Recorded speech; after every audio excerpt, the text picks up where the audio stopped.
Coaching centre. मैं Ravi Saroj. Dear student, आज मैं एक नया टॉपिक स्टार्ट करूंगा जिसे हम प्रतिलोम त्रिकोणमिति फलन बोलेंगे। इसे बच्चों हम इंग्लिश में क्या बोलते हैं, इनवर्स ट्रिग्नोमेट्रिक फंक्शन। तो देखिए सबसे पहले हम इसमें क्या सीखेंगे, सबसे पहले डेफिनेशन सीखते हैं, ठीक है। और बच्चों ये टॉपिक जो है बहुत ही इंपॉर्टेंट है यूपी बोर्ड के लिए एंड सीबीएसई बोर्ड के लिए। ये बहुत ही इंपॉर्टेंट टॉपिक है और एक अच्छा टॉपिक है, ठीक है। और यदि आप हमारे चैनल्स पे नए हैं तो please like, subscribe and share ज़रूर करें, ठीक है। तो चलिए हम ये टॉपिक स्टार्ट करते हैं। इस टॉपिक में हम सबसे पहले डेफिनेशन समझते हैं, डेफिनेशन क्या होता है। उसके बाद हम लोग मुख्य मान सीखेंगे, ठीक है। प्रिंसिपल वैल्यू क्या होता है, एक एक करके हम डेफिनेशन सीखेंगे, ठीक है। तो देखिए सबसे पहले हम इसमें डेफिनेशन समझ लेते हैं। All trigonometric expression which express all trigonometric expression which express an angle as its value are called inverse trigonometric function। देखिए डियर स्टूडेंट्स, इसमें है क्या, ऐसे सभी त्रिकोणमिति व्यंजक जो किसी कोण को उसके मान के रूप में क्या करे, व्यक्त करे या प्रदर्शित करे, तो हमारा क्या होता है, प्रतिलोम त्रिकोणमिति फलन होता है। क्लियर। ऐसे सभी त्रिकोणमिति व्यंजक जो किसी कोण को उसके मान के रूप में व्यक्त करें, प्रतिलोम त्रिकोणमिति फलन या प्रतिलोम वृत्तीय फलन कहलाता है, ठीक है। तो देखिए सबसे सिंपल डिफिनीशन है, तो हमारे पास में ट्रिग्नोमेट्रिक एक्सप्रेशन क्या होता है ये समझिए, ठीक है। तो सबसे पहले यहाँ समझ लो ट्रिग्नोमेट्रिक एक्सप्रेशन क्या होता है, यानी त्रिकोणमिति व्यंजक। तो इसमें हमारे पास में देखिए, हमारे पास में 6 होते हैं ना, हमारे पास में साइन होता है, कॉस होता है। आप यहाँ एंगल डिनोट कर सकते हैं, sine theta, cos theta, tan theta, इसके बाद कॉट थीटा होता है, इसके बाद क्या होता है, सेक थीटा होता है, इसके बाद कोसेक थीटा होता है ना। ये हमारे पास में क्या है, ये ट्रिग्नोमेट्रिक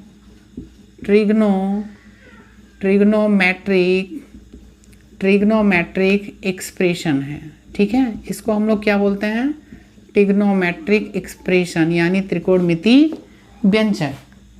क्लियर है।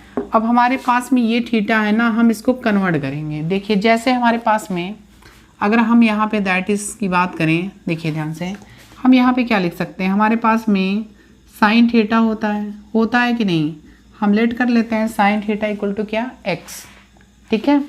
अभी हमारे पास में ये जो एंगल है ना, इसको हम फाइंड करते हैं। देखिए हमारे पास में ये साइन है, मैं इसको राइट हैंड साइड में शिफ्ट करूँगा तो हमारे पास में थीटा इक्वल टू क्या आएगा बताओ, साइन इनवर्स एक्स आ जाएगा, ठीक है। इसको हम लोग रीड क्या करेंगे, साइन इनवर्स एक्स, ठीक है। क्या रीड करेंगे, साइन इनवर्स एक्स। इसी प्रकार हमारे पास में सिमिलरली इसी प्रकार हमारे पास में क्या होगा बताओ, हमारे पास में होगा कॉस थीटा इक्वल टू कितना, इसी प्रकार लेट कर सकते हो ना, कॉस थीटा इक्वल टू कितना, एक्स। तो थीटा इक्वल टू हमारे पास में क्या आएगा बताओ, कॉस इनवर्स एक्स आ जाएगा। कॉस को भी इधर पश्चांतर करना पड़ेगा। इसी प्रकार हम लोग ऐसे भी लिख सकते हैं, टैन थीटा इक्वल टू कितना, एक्स। तो थीटा इक्वल टू कितना होगा, इस टैन को शिफ्ट करिए राइट हैंड साइड में, तो हमारे पास में क्या मिलेगा, टैन इनवर्स एक्स, ठीक है। इसी प्रकार हम लोग कॉट इनवर्स एक्स भी लिख सकते हैं। क्या लिख सकते हैं, कॉट इनवर्स एक्स, इसके बाद सेक इनवर्स एक्स, इसके बाद कोसेक इनवर्स एक्स, ठीक है। ये सभी क्या हैं आपके बताइए, ये सभी क्या हैं, बोलिए ये सभी क्या हैं, इनवर्स ट्रिग्नोमेट्रिक फंक्शन है। ये सभी क्या है, इनवर्स ट्रिग्नोमेट्रिक फंक्शन, ठीक है। तो डेफिनेशन में कुछ भी नहीं है, हमारे पास में जो भी त्रिकोणमिति व्यंजक हैं हम उसमें क्या करते हैं, थीटा की वैल्यू को निकाल लेते हैं। हमारे पास में जो भी आएगा वो हमारे पास में क्या होगा, इनवर्स ट्रिग्नोमेट्रिक फंक्शन होगा, ठीक है। तो देखिए इसमें हम कुछ नोट पॉइंट्स बताएंगे, आप इसको अच्छे से लर्न करना। देखिए हमारे पास में क्या है कि हमारे पास में अगर साइन इनवर्स एक्स हो, ठीक है, हमारे पास में क्या हो, हमारे पास में नोट पॉइंट में देखते हैं, हमारे पास में जो फर्स्ट पॉइंट नोट में है, देखिए हमारे पास में साइन इनवर्स एक्स है, ध्यान देना, not equal to sine x का होल इनवर्स, ठीक है। अब आप इसको ऐसे मत लिखना, इसको मैं साइन एक्स लिखूँ और पावर में माइनस कर दूँ। आप देखिए उसका मीनिंग और इसका मीनिंग अलग है, ठीक है, इसका मीनिंग और इसका मीनिंग अलग है। देखिए ये चीज़, देखिए ये चीज़, देखिए आप पढ़े होंगे रेंज एंड डोमेन, पढ़े होंगे ना क्लास 11th में। चलिए नहीं पढ़ा है तो मैं इस पर वीडियो बनाऊंगा। आप यहाँ पे सिर्फ यही समझने की कोशिश करिए, मैं फंक्शंस पढ़ाऊंगा, रिलेशन पढ़ाऊंगा, सबसे पहले 11th की क्लास में पढ़ाऊंगा। उस टॉपिक को आप अच्छे से क्लियर करेंगे तो यहाँ पे आपको कोई भी परेशानी नहीं होगा। अब रही बात यहाँ पे, देखिए हम सिंपली समझ सकते हैं, यहाँ पे साइन एक्स है ना, पावर माइनस, इसका मतलब क्या है, मैं इसको क्या लिख सकता हूँ। देखिए अगर मैं इसको लिखना भी चाहूँ तो देखो यहाँ पे मैं क्या लिख सकता हूँ, -1, इसको मैं 1/sin x लिख सकता हूँ, और ये होगा किसके बताओ, ये कोसेक एक्स के इक्वल होगा, ठीक है, ये कोसेक एक्स के क्या होगा, इक्वल होगा। और यहाँ से अगर मैं कोसेक इधर मैं थीटा लेट करूँगा तो हमारे पास में क्या आएगा, कोसेक इनवर्स एक्स आ जाएगा ना, तो ये इसके इक्वल होगा ही नहीं, बोलो। तो हमारे पास में साइन इनवर्स एक्स जो होगा इसके इक्वल नहीं होगा, क्लियर है, क्योंकि इसकी वैल्यू क्या होती है, कोसेक एक्स होती है, क्लियर है। अब हमारे पास में देखिए, हमारे पास में जो सेकंड पॉइंट है, सेकंड पॉइंट ध्यान से समझना, सेकंड पॉइंट ध्यान से समझना, क्योंकि ये प्रॉपर्टी के अंतर्गत आता है। हमारे पास में ऐसे हो साइन इनवर्स एक्स हो, ठीक है, तो हमारे पास में साइन हो, साइन इनवर्स एक्स हो, तो हमारे पास में क्या आएगा, एक्स आएगा। या मैं इसको ऐसे भी बोल सकता हूँ, ये साइन को बाहर करो, साइन इनवर्स, अब मैं अंदर क्या लिख दूँ, साइन थीटा लिख दूँ, तो हमारे पास में थीटा आ जाएगा। ये प्रॉपर्टी है और इस प्रॉपर्टी को मैं अच्छे से प्रूविंग कराऊंगा, ठीक है। तो हमारे पास में यहाँ साइन हो, यहाँ साइन इनवर्स हो, तो ये कैंसिल हो जाता है प्रॉपर्टी में, बट इसको कैंसिल नहीं करना है, तो हमारे पास में क्या मिलेगा, एक्स। इसी प्रकार देखो यहाँ साइन इनवर्स है और यहाँ पे क्या है, साइन, यहाँ थीटा है, तो हमारे पास में क्या आएगा, थीटा, क्लियर। इसके बाद देखिए जो थर्ड है, ये तो बहुत ही इंपॉर्टेंट है, वेरी इंपॉर्टेंट लिख लो, ठीक है। ये क्या है, वेरी इंपॉर्टेंट, हो सकता है आप जानते ना हो। देखो हमारे पास में क्या है भैया, साइन इनवर्स एक्स है, कॉस इनवर्स एक्स है, ठीक है। तो देखिए और इसके बाद मैं क्या लिख लूँ, टैन इनवर्स एक्स लिख लूँ, ठीक है। तो यहाँ पे देखिए मैं इसका रिप्रेजेंटेशन बता रहा हूँ।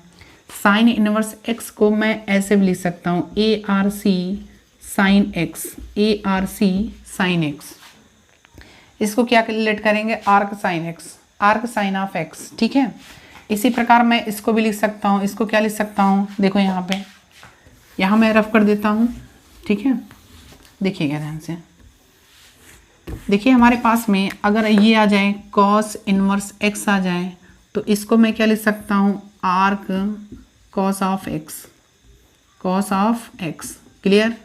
इसी प्रकार अगर हमारे पास में टैन इनवर्स एक्स आ जाए तो मैं इसको क्या लिख सकता हूँ, आर्क टैन एक्स, ठीक है। इसी प्रकार आप जितने भी ट्रिग्नोमेट्रिक, इनवर्स ट्रिग्नोमेट्रिक फंक्शन हैं आप उसको लिख सकते हो, क्लियर है। तो हमारे पास में प्रतिलोम त्रिकोणमिति फलन जो होते हैं वो आर्क फलन होते हैं, क्लियर है। तो हम इसको बोल सकते हैं inverse trigonometric function are also called arc function, clear है। तो यहाँ पे ये सब देखिए, ये बेसिक प्रॉपर्टी थी, मैं ढेर सारी प्रॉपर्टी इसमें बताऊंगा अच्छे से। हमारे पास में first point, second point and third point, ये याद रखना। साइन इनवर्स एक्स को मैं क्या लिख सकता हूँ या रिप्रेजेंट कर सकता हूँ, आर्क साइन एक्स भी लिखते हैं, ठीक है, बट आपकी बुक में ये चीज़ नहीं मिलेगा। तो साइन इनवर्स एक्स को मैं क्या लिखूँगा, आर्क साइन ऑफ एक्स। इसी प्रकार कॉस इनवर्स एक्स को मैं क्या लिखूँगा, आर्क कॉस ऑफ एक्स। इसी प्रकार टैन इनवर्स एक्स को क्या लिखूँगा, arc tan of x, clear है। तो हम इस लेक्चर में सबसे पहले मैंने क्या सीखा बताइए, सबसे पहले मैंने डिफिनीशन सीखा ना। हमारे पास में कोई भी त्रिकोणमिति व्यंजक हो, हम उसमें थीटा की वैल्यू निकालने, जो हमारे पास में वैल्यू प्राप्त होगा उसे हम क्या बोलेंगे, इनवर्स ट्रिग्नोमेट्रिक फंक्शन, क्लियर है। तो इसी प्रकार ये मैंने फर्स्ट नोट पॉइंट बताया, सेकंड बताया एंड थर्ड बताया, इसको आप अच्छे से प्रिपेयर करिए, ठीक है। इसके बाद मैं आपको बताऊंगा मुख्य मान क्या होता है, ठीक है, प्रिंसिपल वैल्यू। तो मैं नेक्स्ट लेक्चर में बताऊंगा, ठीक है। तो आप पहले इस वीडियो को आप वायरल करिए, ठीक है। तो हमारे पास में इस तरह के टॉपिक बहुत सारे हैं और इनवर्स ट्रिग्नोमेट्रिक मैं आपको बहुत ही अच्छे ढंग से पढ़ाऊंगा। इसमें कोई भी प्रॉब्लम्स क्रिएट नहीं होगा। जितनी भी प्रॉपर्टीज़ हैं सारी प्रॉपर्टीज़ में प्रूविंग कराऊंगा, एक एक प्रॉपर्टी में करा दूंगा। लेकिन हाँ, इस वीडियो को आप वायरल करिए ज़्यादा से ज़्यादा लोगों को, ठीक है। तो आज का लेक्चर हम यहीं पे फिनिश करेंगे। Thank you very much.